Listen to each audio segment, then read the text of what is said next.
앞뒤자 우리 인사 나누도록 하겠습니다. 사랑하고 축복합니다. 반갑습니다.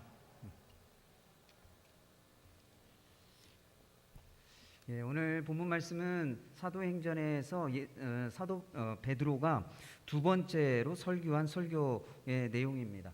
첫 번째 설교는 오순절에 성령이 임한 이후에 베드로가 설교하게 되죠.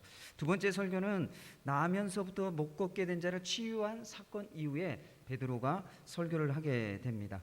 그래서 오늘 본문 말씀이 베드로의 두 번째 설교를 살펴보면서 오늘 하나님이 우리에게 주시는 영적인 교훈을 함께 나누고자 합니다. 첫 번째 이 영적인 교훈은 제자의 삶은 무슨 일을 하든지 사람들이 예수님을 주목하여 보게 하는 것이다 라고 하는 것입니다. 다시 한번 말씀을 드리면 제자의 삶은 무슨 일을 하든지 사람들이 예수님을 주목하여 보게 하는 것이다 라고 하는 것입니다. 나면서부터 이 못 걷게 된 자가 걷게 된 것을 본 많은 사람들이 베드로와 요한에게 관심을 보이며 솔로몬 행각에 모여들었습니다. 오늘 본문 말씀 12절 말씀에 보면 베드로는 이 모여든 사람들에게 우리 개인의 권능과 경건으로 이 사람을 걷게 한 것처럼 왜 우리를 주목하느냐라고 말하고 있습니다. 이 주목한다라고 하는 이 말을 헬라어로 보면 깊은 관심을 가지고 살펴보는 것을 말하는 것입니다. 사도행전 3장 1절 말씀부터 이렇게 다시 좀 전에 있는 말씀 좀 살펴보면 오후 3시에 이 기도 시간이 되어졌을 때 베드로와 요한이 성전에 기도하기 위해서 올라갔습니다. 올라가다가 이 성전 미문에 앉아서 구걸하는 한 사람을 보게 되었죠.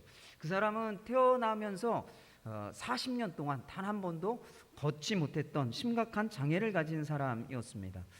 나면서부터 못 걷게 된 자가 베드로와 요한을 바라볼 때에 몇 푼 얻을 수 있을까라고 하는 그런 기대를 가지고 베드로와 요한을 주목하여 바라보았습니다. 그러나 베드로는 은과 금은 없지만 나사렛 예수 그리스도의 이름으로 일어나 걸으라고 선포를 하죠. 그리고 나면서부터 이 못 걷게 된 자의 오른손을 잡아 일으켰습니다. 그때 이 사람의 발과 발목에 힘이 곧 생겨서 뛰어서서 걷게 되었습니다. 그리고 그는 베드로와 요한과 함께 성전에 들어가면서 걷기도 하고 뛰기도 하면서 하나님을 찬양했다라고 말하고 있습니다. 그는 이 베드로와 요한을 붙잡고 솔로몬 행각까지 따라갔습니다. 사람들이 그것을 보고서 솔로몬 행각에 모여들게 되었습니다.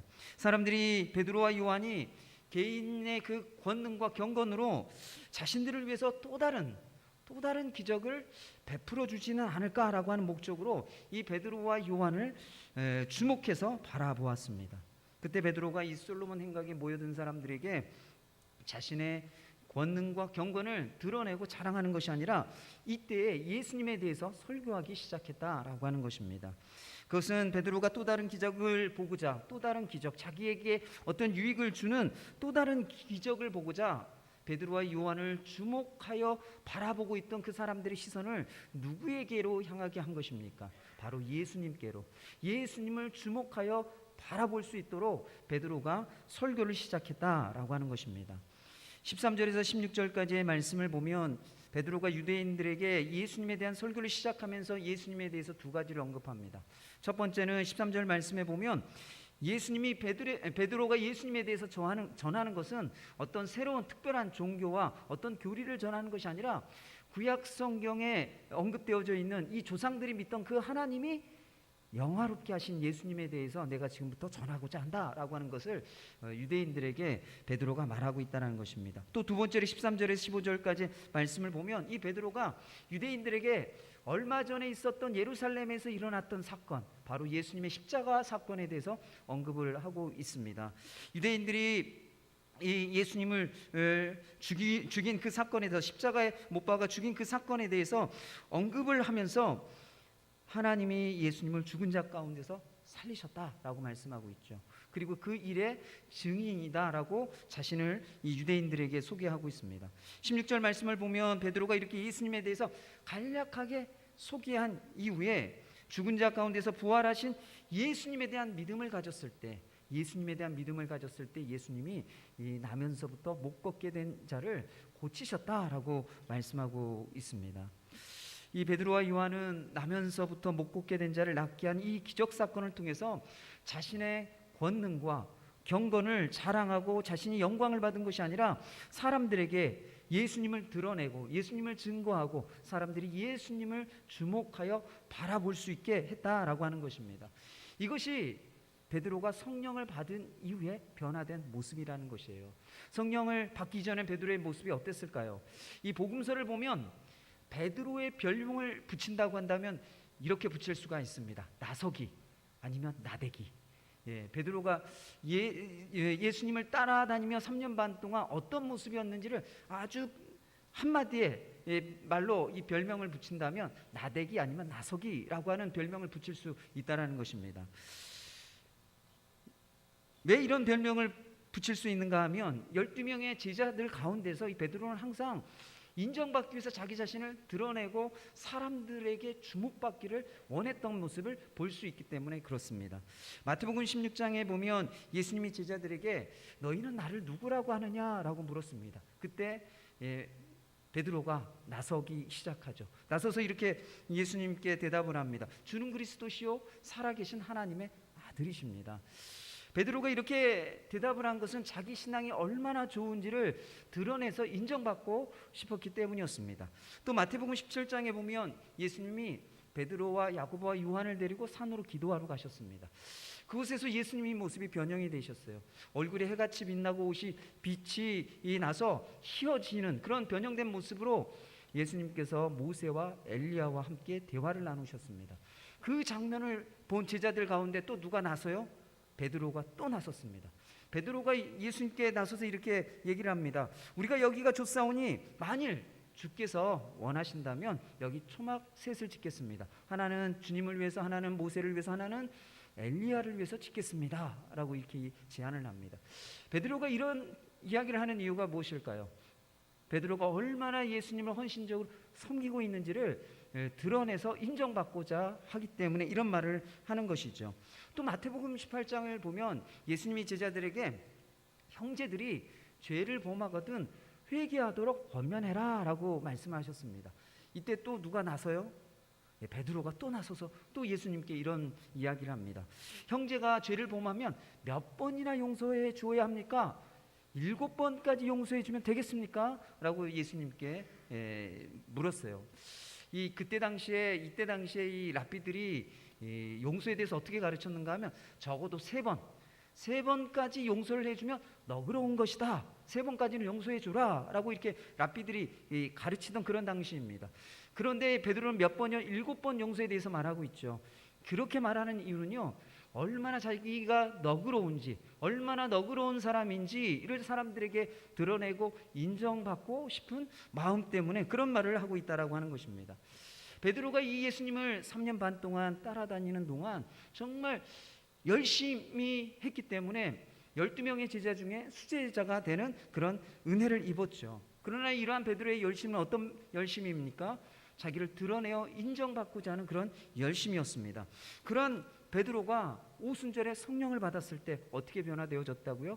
자기를 드러내는 것이 아니라 자신을 통해서 예수님을 드러내고 또 예수님을 증거하고 또 사람들로 하여금 예수님을 주목하여 볼 수 있게 하는 그런 삶을 살았다라고 하는 것입니다. 제가 말씀을 준비하면서 오래전에 나온 기사 하나를 이렇게 보게 되었습니다. 그 기사를 여러분들에게 좀 소개해 드리려고 합니다. 2019년 10월 2일 미국 텍사스주 달라스 카운티 연방 지방법원에서 이 미국 언론이 관심을 가졌던 재판이 있었습니다. 그 재판은 어떤 재판이었는가 하면 이 컨설팅 회사에서 회계사로 일하던 아주 젊은 흑인 청년 보탐진이라고 하는 청년이 있었습니다. 그런데 이 청년이요, 자기 집에서 백인 경찰관의 총에 맞아 죽는 사건이 일어났어요. 그 사건에 대한 재판이 있는 날이 바로 2019년 10월 2일이었습니다. 이 사건이 어떤 사건인지를 좀 1년 전으로 거슬러 올라가서 좀 살펴보면 이런 내용입니다. 2018년 9월에 야간 근무를 마치고 이제 이 백인 경찰관이 집으로 돌아오게 되는데 엘리베이터를 타고 이제 올라가는 중에 자기 집이 3층이에요. 그런데 이 남자친구랑 문자를 주고받다 보니까 3층에서 내린 것이 아니라 한층 더 올라가서 4층에서 내렸습니다. 그리고 내려서 보니까 자기 집에 문이 열려 있는 거예요. 자기 집인 줄 알고 착각을 한 거죠. 그리고 자기 집인 줄 알고 착각한 그 집에 문이 열려 있는 것을 보고서 들어갔더니 그곳에 누가 있었는가 하면 이 보탐이라고 하는 이 젊은 흑인 청년이 아이스크림을 먹으면서 소파에 앉아서 TV를 보고 있는 것을 보았습니다. 이때 이 백인 경찰관이 어떤 생각이 들었을까요? 아, 내 집에 흑인 못된 도둑놈 강도가 들었구나 라는 생각을 하고 착각을 하고서요, 이 흑인 청년을 총으로 쏴 죽였어요. 이게 얼마나 큰 실수입니까? 끔찍한 실수를 저지른 것이죠. 이 백인 경찰관은 자신이 실수로 강도인 줄 알고 죽였다고, 총을 쏴서 죽였다라고 얘기를 했지만 여론이 그렇게 좋지를 않았습니다. 이 미국 사회에서 백인이 흑인을 쏴 죽인다, 이거 굉장한 문제예요. 굉장히 이슈가 되는 문제이죠. 게다가 이 백인의 경찰관의 휴대폰을 보니까 인종차별적인 문자들이 있었어요. 흑인을 모독하고 좀 무시하는 그런 문자들이 이게 언론에 공개되면서 얼마나 많은 사람들이 이 백인 경찰관을 비난했는지 모릅니다. 이 검찰이 이 백인 경찰관에게 징역 28년을 구형했어요. 그리고 시민들로 구성된 이 배심원단에서는 유죄 판결을 내리면서 사실상 무기징역인 99년, 최대 형을 내리면 99년 정도 형을 내릴 수 있겠다라고 하는 것이 이렇게 그려지는 그런 상황이었습니다. 그런데 이 재판부에서요, 이 백인 경찰관에게 징역 10년을 선고를 했어요. 징역 10년. 그러니까 이 법정에 모여 있었던 사람들이 너무나도 낮은 형량이라고 얘기하면서 아주 분노하고 야유를 퍼부었습니다. 이때 증인석에 앉아 있었던 이 보탐의 동생 18살 브렌트 진이라고 하는 이 청소년이 입을 떼서 이야기하기 시작했습니다. PPT를 좀 보여주시겠습니까? 이 브렌트라고 하는 이 동생, 보탐 젊은 그 회계사 청년의 동생이었던 이 18살 브렌트 진이라고 하는 이 친구가 눈물을 머금고 눈으로 이게 형의 원수, 총을 쏴 죽인, 자기 형을 총으로 쏴 죽인 그 원수를 바라보면서 이런 이야기를 하기 시작합니다. 저는 당신을 한 명의 인간으로서 사랑합니다. 당신이 죽고 썩어 사라지기를 원한다라고 말하고 싶지 않습니다. 계속해서 이야기합니다. 저는 당신이 감옥에 가는 일도 바라지 않습니다. 저는 당신에게 가장 좋은 것만 빌어주고 싶습니다. 그것이 제 형이 원하는 일이기 때문입니다. 이 내용이 어떤 내용인지 아시겠어요? 자기 형을 쏴 죽인, 그 총으로 쏴 죽인 백인 경찰관을 용서하겠다라는 거예요. 용서하겠다. 그러면서 이 브렌트가 떨리는 목소리로 이 재판장에게 한 가지 요청을 했습니다. 그 요청은 무엇인가 하면, 이게 가능한 일인지는 잘 모르겠지만 제가 그를 한번 안아줄 수 있을까요? 이게 무슨 얘기예요? 자기 형을 총으로 쏴 죽인 그 백인 경찰관을 재판장 그 자리에서 한번 안아볼 수 있게 해달라고 재판장에게 요구하는 내용이에요. 재판장이 잠시 이렇게 생각에 잠겼다가 허락해 줬습니다. 그래서 이 눈물을 흘리고 있는 백인 경찰관, 지금 보시면 저기 여자가 백인 경찰관이에요. 그리고 그 안고 있는 흑인 청소년이 18살 보탐의 그 동생인 브렌트 진이라고 하는 이 청소년입니다. 이 두 사람이 이 재판장에서 서로 안고서 한참 동안을 이야기를 나눴어요. 이 사실이요, 이 10대의 청소년이 정말 놀라운 용서, 기적적인 이 용서를 했다라고 하는 이 재판장의 이야기가 이렇게 퍼지게 되면서 그 중에 이 지방검찰청장이었던 사람이 이런 얘기를 하게 됩니다. 오늘날 사회에서 특히 우리의 지도자들에게서 보기 드문 사랑과 치유의 놀라운 기적이다. 이 청소년 18살밖에 안 된 청소년이에요. 18살이면 한 고2 뭐 이 정도 된 친구죠. 여러분들 자녀들 중에 고2 된 자녀들이 이런 놀라운 이런 용서의, 자기 형을 쏴 죽인 원수 같은 사람에게 이런 용서의 말을 하고 안아줄 수 있다라고 하는 것은 굉장히 놀라운 일이죠. 기적 같은 일이죠. 그래서 이런 용서에 대한 이야기가 전해졌을 때 많은 사람들이 이건 기적 같은 이야기다, 일반 사람들에게는 나타날 수 없는 기적과 같은 이야기다라고 사람들이 이야기하기 시작했습니다. 사람들은 이 기적과 같은 사건을 보면서 18세 소년 이 브렌트를 주목해서 보기 시작했죠. 네, 여러분, 이 브렌트라고 하는 이 청소년이요, 자기가 얼마나 기적 같은 용서를 하고 있는지를 드러내 보이기 위해서 이런 말을 한 게 아니죠. 이 브렌트, 이 젊은 이 청소년 이 친구가 자기 형을 쏴 죽인 이 백인 경찰관을요 용서할 수 있었던 그 이유가 뭔지 아세요? 그 이유가 뭘까요? 그 이유가 예수님을 믿고 예수님을 아는 친구였어요. 이 브렌트 이 친구가요 백인 경찰관을 이렇게 앉게 해달라고 재판장에게 요청하기 전에 한 가지 남긴 말이 있어요. 그 말이 어떤 말인가 하면 남은 삶은 그리스도에게 헌신해 주세요. 헌신해 주세요. 이 백인 경찰관, 자기 형을 쏴 죽인 이 원수 같은 백인 경찰관을 용서하면서 그에게 요청한 것이 있다고 한다면, 당부한 것이 있다고 한다면 남은 삶은 그리스도에게 헌신해 주세요. 예수님께 헌신해 주세요 라고 하는 당부를 했다라고 하는 것입니다. 그것은 이 청소년이요 자신이 얼마나 놀라운 기적 같은 용서를 했는지 사람들에게 막 보여주려고 하는 게 아니에요. 무엇을 하고 있는 것이죠? 예수님의 용서를 실천하는 거예요. 예수님의 용서를 실천하면서 예수님을 드러내고 있는 거죠. 그 재판장에서요. 사랑하는 성도 여러분, 예수님을 믿는 성도들, 제자의 삶을 살아가는 사람들에게 마땅히 요청되고 또 취해야 될 모습이 있다고 한다면 무슨 일을 하든지 그것을 통해서 자기를 드러내는 것이 아니라 예수님을 드러내고 사람들이 예수님을 주목하여 볼 수 있게 하는 것, 그것이 이 성도의 삶이고 제자의 삶을 살아가는 마땅한 삶의 모습이라는 것입니다. 사랑하는 성도 여러분, 우리가 오늘을 기적과 같은 어떤 놀라운 일을 하지 않는다고 할지라도 그냥 평범한 일상의 삶을 살아가고 평범한 일상의 일을 하고 있다고 할지라도 그 일을 통해서 나를 드러내는 것이 아니라 예수님을 드러내시길 바랍니다. 사람들이 내가 하고 있는 일상의 삶의 일들을 통해서 사람들이 예수님을 주목하여 볼 수 있게 하는 것, 그것이 이 성도의 삶이고 또 제자된 자의 삶이라고 성경은 우리에게 분명하게 말씀하고 있습니다. 우리가 그런 삶을 살아가는 게 쉬워요, 어려워요? 어렵죠. 그래서 무엇이 필요해요? 성령이 필요한 거예요. 성령이. 베드로가 자기를 드러내던 그런 삶에서 예수님을 드러내고 예수님을 주목하게 하는 그런 삶을 어떻게 살게 되었다고 말씀드렸습니까? 성령을 받았기 때문에. 성령 받기 전과 성령 받은 이후의 모습이 달라졌다라고 말씀을 드렸죠. 사랑하는 성도 여러분, 우리의 힘으로 이렇게 되지 않아요.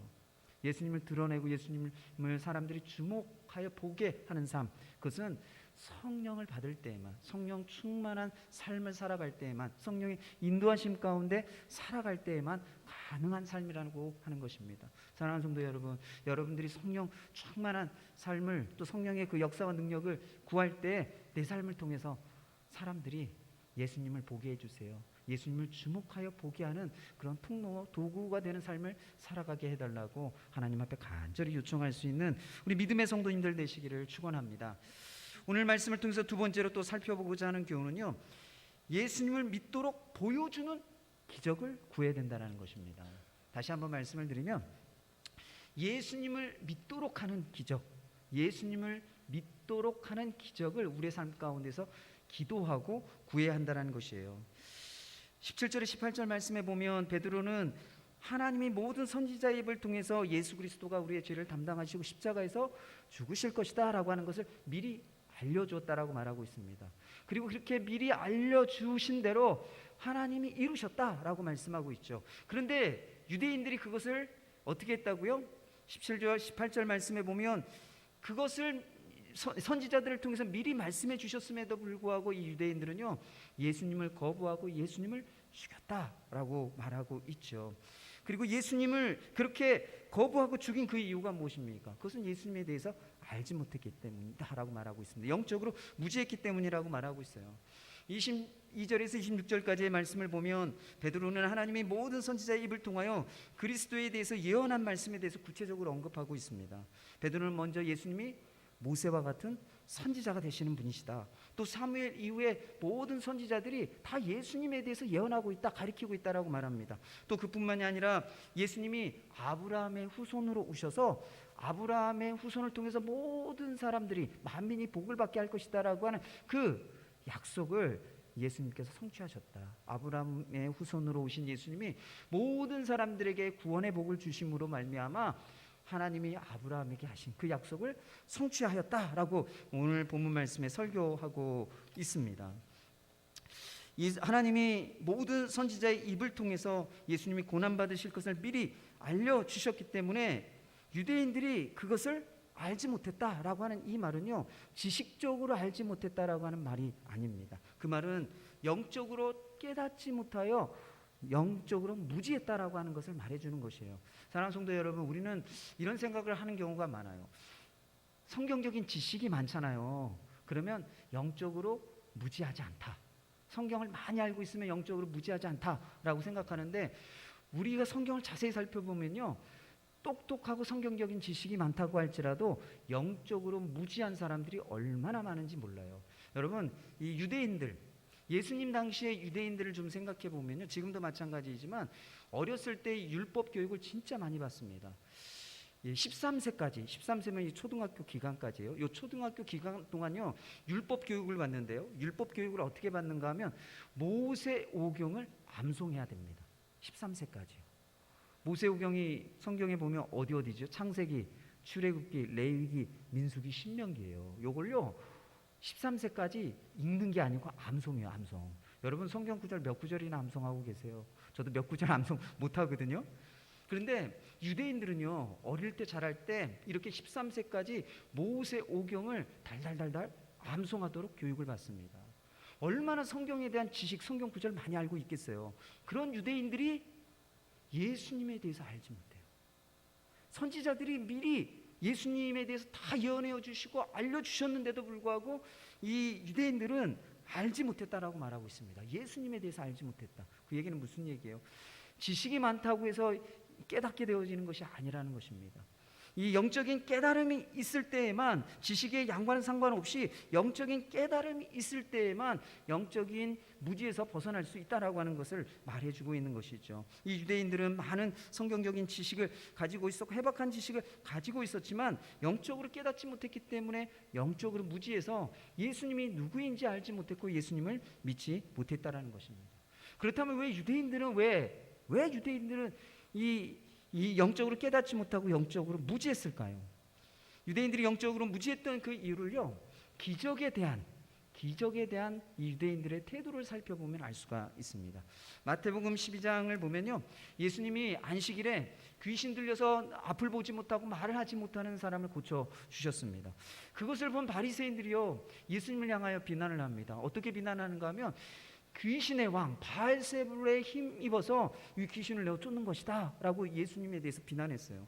이렇게 바리새인들이 비난했던 이유가 무엇일까요? 그것은요, 안식일에 병 고치는 기적을 행했기 때문이었습니다. 이 안식일에는 일하지 말라고 하는 율법과 이 종교적 전통이 있거든요. 그 전통, 그 율법을 예수님이 어겼다라고 보는 것이에요.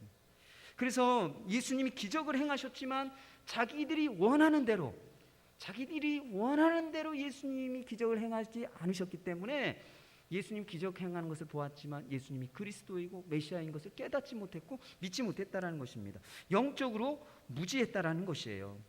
신명기 21장을 보면요, 나무에 매달린 자마다 하나님께 저주받은 자다라고 하는 말씀이 있습니다. 유대인들은 이 말씀 때문에 예수님이 십자가에 못 박혀 돌아가신 그 예수님을 어떻게 생각했는가 하면 하나님께 저주받아서 죽은 사람이지 그런 사람이 어떻게 우리의 메시아와 그리스도가 될 수 있겠느냐라고 하는 생각을 가졌습니다. 마태복음 27장 27절에서 44절 말씀해 보면 예수님께서 두 강도와 함께 십자가에 못 박히셨죠. 사람들이 지나가다가 예수님을 보면서 이렇게 조롱을 합니다. 내가 만일 하나님의 아들이어든 자기를 구원하고 십자가에서 내려와라. 네가 정말 하나님의 아들이야?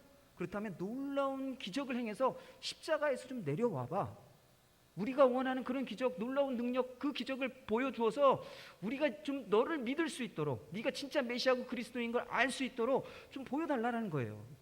그것은 유대인들이 그들이 보기를 원하는 기적을 예수님이 행하면 예수님을 하나님의 아들, 메시아, 그리스도로 인정하고 믿겠다라고 말하고 있는 것이죠. 유대인들은 그들이 원하는 기적, 그것에만 관심을 가지고 예수님을 바라보았기 때문에 하나님이 모든 선지자의 입을 통하여 그리스도가 고난받으실 일을 미리 알려주셨지만 알지 못했고 깨닫지 못했고 영적으로 무지했다라고 하는 것입니다. 요한복음 6장을 보면요, 예수님께서 오병이의 기적을 행하셨어요. 떡 5개와 물고기 2마리로 남자만 5,000명, 또 뭐 많게는 뭐 2만 명까지 뭐 먹였다라고 얘기를 하는데, 어쨌든 그 놀라운 기적을 행하신 이후에 12광주리가 떡이 남는 그런 놀라운 기적을 행해 주셨습니다. 이 무리들이 예수님이 기적을 행하는 것을 보고서 예수님을 왕으로 삼고자 했어요. 예수님이 우리의 왕이 되신다면 우리의 이 배고픈 문제, 경제적인 문제, 어려운 문제, 이 문제를 예수님이 다 해결해 주시겠구나. 그리고 지금 우리가 로마의 압제 때문에 독립하지 못하고 고통 가운데 있는데 예수님을 왕으로 삼으면 우리가 이 독립국가를 이룰 수 있겠구나. 다윗의 왕조와 같은 훌륭한 이상적인 국가를 세울 수 있겠구나라고 하는 생각을 했습니다. 그래서 예수님을요 억지로 붙잡아서 왕으로, 임금으로 세우고자 했어요. 예수님이 그것을 하시고 혼자 산으로 떠나가셨다라고 말씀하고 있습니다. 다시 무리들이 예수님을 찾아왔어요. 그때 예수님께서 이 무리들에게 이렇게 말씀하십니다. 너희가 나를 찾는 것은 표적을 본 까닭이 아니요 떡을 먹고 배부른 까닭이로다. 썩을 양식을 위하여 일하지 말고 영생하도록 있는 양식을 위하여 하라라고 말씀하셨습니다. 이 무리들이 예수님을 찾고 예수님을 왕으로 세우려고 하는 이유가 뭐예요? 예수님이 고난받으시고 우리의 모든 죄를 담당하시고 죽으신 그 메시아 그리스도다라고 하는 것을 믿기 위해서 예수님을 찾은 것이 아니라 떡을 먹고 배부른 또 다른 기적, 무리들이 원하는 또 다른 기적을 예수님에게 기대하고 예수님을 찾아왔다라고 하는 것입니다. 예수님이 무리들에게 이 썩을 양식을 위하여 일하지 말고 영생하도록 있는 양식을 위하여 일하라고 말씀하시자 이 무리들이 묻습니다. 그러면 어떻게 하여야 하나님의 일을 할 수 있습니까? 어떻게 해야 우리가 이 썩을 양식을 위해서 일하지 않고 영생하도록 하는 그 양식을 위해서 일할 수 있겠습니까? 라고 물은 것이죠. 그때 예수님께서 이렇게 대답하십니다. 하나님께서 보내신 일을 믿는 것이 하나님의 일이다. 하나님께서 보내신 일을 믿는 것, 그것이 하나님의 일이라는 것이, 하나님이 보내신 일을 믿는 것이 영생하도록 하는 그 양식을 위해서 일하는 것이다 라고 말씀하셨다는 것입니다. 그 얘기는 무슨 얘기입니까? 그것은 무리들이 예수님의 기적을 보았지만 예수님을 하나님이 보내신 메시아 그리스도로 믿지 않았다라고 하는 것을 얘기하고 있는 것이죠. 또 다른 기적을 위해서 예수님을 찾아왔지만 예수님을 진짜 메시아 그리스도로 믿지 않았다라고 하는 것을 말하고 있는 것입니다. 사랑하는 성도 여러분, 기적은 기독교에만 있는 것이 아닙니다. 여러분 착각하지 마세요. 교회에만 기적이 나타나고 예수님의 이름으로 기도할 때에만 기적이 나타나는 게 아니라는 거예요. 다른 종교에서도 기적이 나타납니다. 이단 사이비, 여러분 이단 사이비에서 막 뭐 쇼하는 것처럼 보이잖아요. 실제로 병 낫는 일들이 일어나요.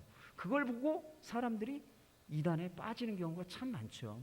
이단 사이비에서도 병이 낫는 놀라운 기적들이 나타납니다. 그런 기적은요 이단뿐만이 아니라 불교, 아예 다른 종교, 힌두교 이런 종교에서도 이 병이 낫는 놀라운 기적들이 나타나요.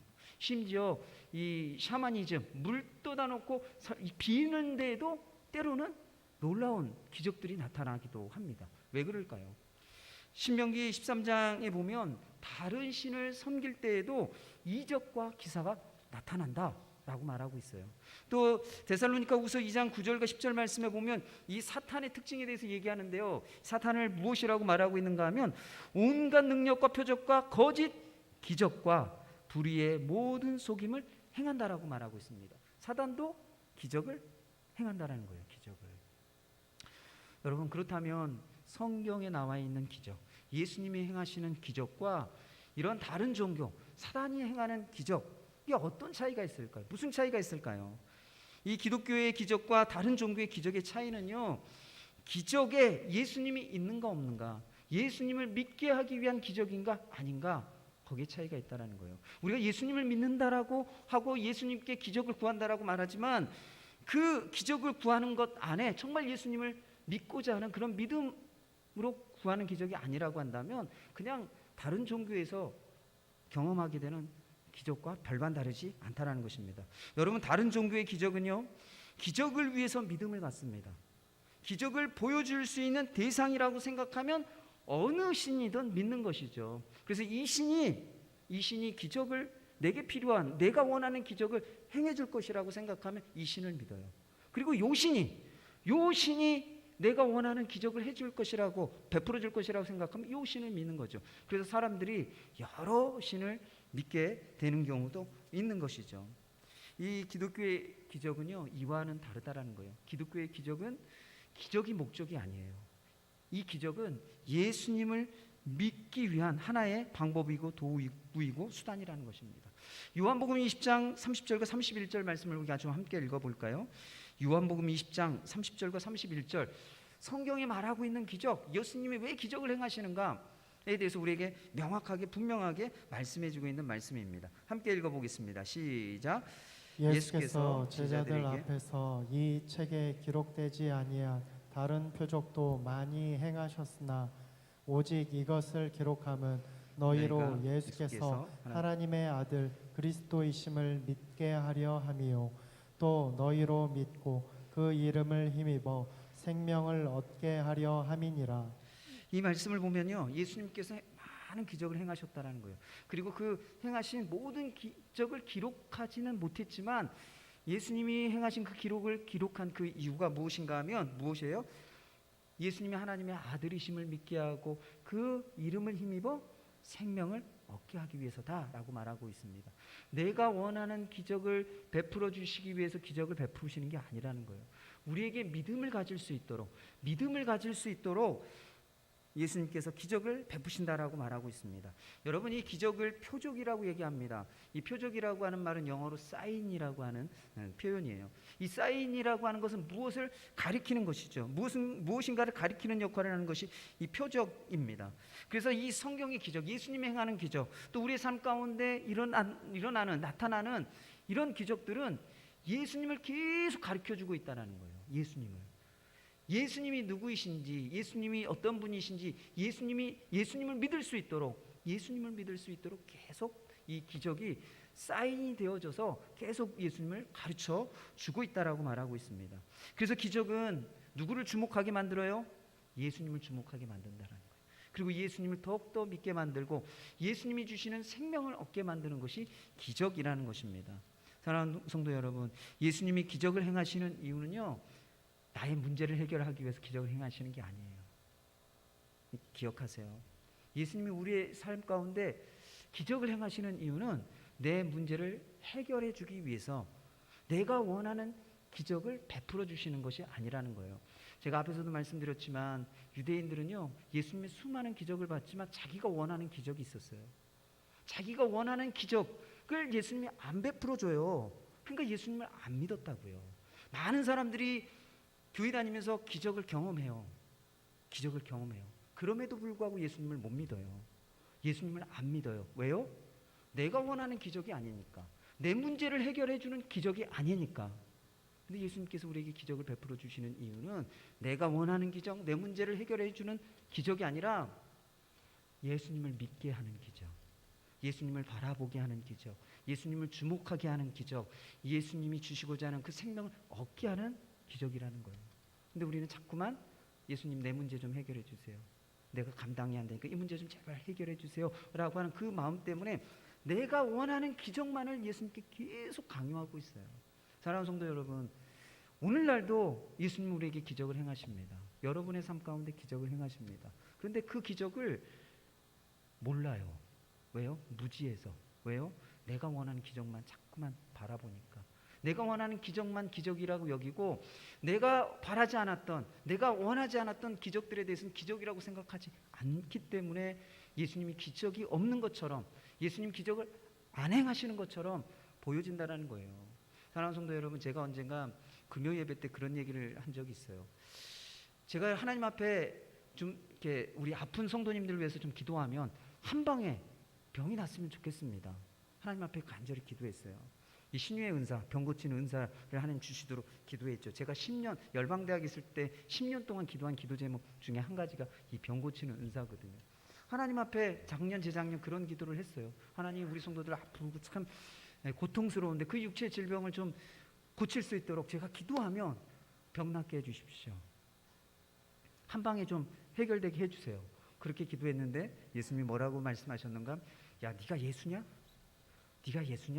그러면서 하시는 말씀이 계속 기도해. 제가 원하는 기적하고는 다른, 제가 원하는 은사하고는 좀 다른 걸 말씀하셨어요. 계속 기도하라고. 그래서 제가 새벽 기도에 맨날 맨날 그분 위해서 기도해요. 왜요? 계속 기도하라고 말씀하셨고, 계속 기도할 때 내가 원하는 방식에, 내가 원하는 기적은 아니지만 하나님이 기적으로 역사하시고 일하실 것이라고 말씀하셨기 때문이에요. 그래서 제가 믿는 건 그거예요. 한 방에 낫는 병 고침이 아니라 기도하고 지속적으로 기도하고 하나님이 역사하시고 일하실 때까지 계속해서 기도하는 거. 하나님 그렇게 저에게는 기적을 행하시겠다라고 말씀하셨고, 그것을 통해서 믿음을 갖게 하시겠다라고, 예수님이 어떤 분이신지, 하나님이 얼마나 능력이 크신 분이신지 저에게는 그렇게 가르쳐 주시겠다라고 말씀하셨기 때문에 제가 새벽에 꼭 제게 기도해 주세요 라고 하는 분들은 제가 꼭 기도하고 있습니다. 사랑하는 성도 여러분, 아프신 분들이요, 저한테 기도 요청 좀 많이 해주세요. 네, 하나님 저에게 어떻게 일하시고 역사하시고 기적을 보여주실지 저에게는 그렇게 말씀하셨기 때문에 한 방에 기도했는데 안 나왔다 실망하지 마시고, 여러분들이 원하고 바라고 기대했던 것과 같은 기적은 아니라고 할지라도 우리에게 믿음을 주시도록 하기 위해서 역사하시고 일하시는 그 기적들이 있다라는 거예요. 사랑하는 성도 여러분, 예수님의 기적을 믿으시길 바랍니다. 예수님이 행하시는 기적, 그것이 여러분의 삶 가운데 있습니다. 오늘도 예수님은 능력으로 우리의 삶 가운데 역사하시고 일하십니다. 여러분들이 원하는 기적이 아니라 우리에게 믿음을 주시기 위해서 베풀어 주시는 그 기적, 그 기적을 구하세요. 그 기적이 있어요. 내 눈을 열어 영적으로 무지한 이 무지를 하나님 깨닫게 해주시고, 예수님이 믿음을 주시기 위해서 내 삶 가운데 능력으로 역사하여 일하여 주시는 그 기적, 그 기적을 바라보고 또 그 기적을 경험할 수 있도록 기도하는 우리 믿음의 성도님들 되시기를 축원합니다. 오늘 말씀을 정리하도록 하겠습니다. 우리가 첫 번째로 나눴던 것은요, 제자의 삶은 자기 삶을 통해서, 자기가 하는 일을 통해서 다른 사람들이 예수님을 주목하여 보게 하는 것이에요. 그것은 무엇을 통해서 가능하다고요? 성령이 역사하셔야만 가능한 일이다. 그리고 또 두 번째로는 우리의 삶의 문제를 해결하기 위해서 예수님이 기적을 베풀어 주시는 것이 아니라 우리에게 믿음을 주시기 위해서 기적을 베풀어 주신다라는 거예요. 이것을 깨닫지 못하면, 예수님이 베풀어 주시는 기적을 생각하지 아니하고 그것을 구하지 아니하면 우리가 계속 영적인 무지 가운데 있게 돼요. 영적인 깨달음을 얻지 못한다라는 거예요. 그래서 여러분들의 문제를 가지고 기도할 때 이 문제를 해결하는 기적을 구하는 것이 아니라 이 문제 가운데 예수님을 믿을 수 있는 믿음을 갖게 하는 기적을 우리에게 보여주세요. 그렇게 기도하시기를 바랍니다. 그래서 여러분들의 삶 가운데 예수님이 정말 능력으로 역사하시는구나, 기적으로 내 삶 가운데 일하고 계시는구나, 그것을 경험하고 보게 되는 우리 믿음의 성도님들 되기를 축원합니다. 우리 함께 기도하겠습니다. 함께 기도합시다. 내 삶의 문제 가운데 예수님을 믿을 수 있는 기적을 좀 보여주십시오. 예수님을 믿을 수 있는 더 큰 믿음을 가질 수 있는 기적을 내 삶 가운데 행하여 주옵소서. 또 내 삶을 통해서 예수님이 드러나게 하여 주시고 예수님을 주목하여 많은 사람들이 보게 되어지는 그런 은혜가 있게 하여 주옵소서. 시간 함께 기도하도록 하겠습니다. 주님 도와주십시오. 아버지 하나님 붙들어 주십시오. 오늘 아버지 하나님 믿음의 삶을 살아가기를 소망하고 또 주의 말씀을 붙들고 살아가기를 소망하고 주의 말씀 가운데 살아가기를 간절히 소망합니다. 그래서 오늘도 주의 말씀을 우리가 상고했습니다. 주님, 내 삶을 통하여 주님 더욱더 주님이 드러나기를 간절히 소망합니다. 또 내 삶이 다른 사람들로 하여금 예수님을 주목하게 만드는 삶, 예수님을 바라보게 하는 삶이 되어지도록 주께서 도우시고 함께하여 주옵소서. 주님, 또 내 삶 가운데 정말 하나님 앞에 간절히 기도하는 것은 주의 능력을 보여주옵소서, 주의 기적을 보여주옵소서. 또 우리 삶 가운데 예수님께서 기적을 행하고 계신 것을 믿음의 눈으로 바라볼 수 있도록 주님 역사해 주시고 함께해 주시길 간절히 소망합니다. 주님, 내가 원하는 기적이 아니라, 내가 필요로 하는 기적이 아니라, 내 삶의 문제를 해결하는 기적이 아니라 내 삶의 문제 가운데 믿음을 주시고자 하시는 그 예수님의 기적, 그 예수님의 기적을 볼 수 있게 도와주시길 간절히 소망합니다. 예수님, 우리에게 역사하시고 일하시고 기적으로 행하시는 또 기적 가운데 놀랍게 예수님이 어떤 분이신지 우리에게 알려주신 그 일들을 우리 삶 가운데 경험할 수 있도록 도와주옵소서. 주님 감사합니다. 오늘 주신 말씀 가지고 살아갈 때 우리 모든 성도들이 예수님을 주목하여 바라보게 하는 그런 삶을 살아가는 모든 성도들 되게 하여 주옵소서. 또한 우리 삶의 문제를 가지고 그 문제가 해결되어지는 기적이 아니라 그 문제들 가운데서 우리에게 믿음을 가지게 하시는 그 예수님의 기적을 우리가 경험하고 바라보고 구하는 믿음의 성도들 되게 하여 주옵소서. 그래서 믿음으로 우리의 삶의 문제를 감당하고 믿음으로 우리의 삶의 문제와 싸워 이기는 우리 모든 성도들 되어지도록 축복하여 주옵소서. 감사드리고 이 모든 말씀 예수님의 이름으로 기도드립니다. 아멘. 찬송가 80장 찬송하시며 봉헌